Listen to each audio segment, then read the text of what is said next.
ఆ అడవిలో సురేలి పక్షి అంటే ఇష్టం లేని జంతువులు కూడా ఉన్నాయి. నట్కట్ కోతికి సురేలి పక్షి అంటే కొంచెం కూడా ఇష్టం లేదు. అప్పుడు సడన్ గా ఒకరోజు నట్కట్ కోతికి ఒంట్లో బాలేకుండా అయిపోతుంది. నట్కట్ కోతి సురేలి పక్షి దగ్గర ఇలా అంటుంది. నేను విన్నాను, నువ్వు అనారోగ్యంతో ఉన్న వాళ్ళకి వైద్యం చేస్తావంట పాటతో. నాకు కూడా నీ సురేలి పాటలు వినిపించి వైద్యం చేసి బాగు చెయ్యి. నీ ఆరోగ్యం ఇప్పుడే కుదిటిపాడేలా నేను చూసుకుంటా. సురేలి పక్షి పాట పాడడం ప్రారంభించగానే నట్కట్ కోతి సురేలి పక్షిని గట్టిగా పట్టుకుంటుంది. నువ్వెందుకు నన్ను ఇలా పట్టుకున్నావు? నన్ను వదులు. నేను నిన్ను చంపేసి నీ శక్తులన్నీ వశం చేసుకుంటాను.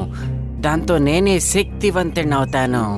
అప్పుడు నేను ఈ అడవికి రాజై పాలిస్తాను. అప్పుడు సురేలి పక్షి చూస్తుంది నట్కట్ కోతి వెనకాల ఒక ఎలుగుబంటి తనని చంపడానికొస్తుంది. నీ వెనకాల ఒక ఎలుగుబంటి నిన్ను చంపడానికొస్తుంది. నువ్వు వెళ్లి పక్కనున్న అడవిలో దాక్కో, లేదంటే అది నిన్నే చంపేస్తుంది. ఇలా నట్కట్ కోతి యొక్క ప్రాణాలు సురేలి పక్షి కాపాడుతుంది. నువ్వెంత మంచిదానివి. నేను నిన్ను చంపాలి అనుకున్నాను, కానీ నువ్వు నన్ను కాపాడావు.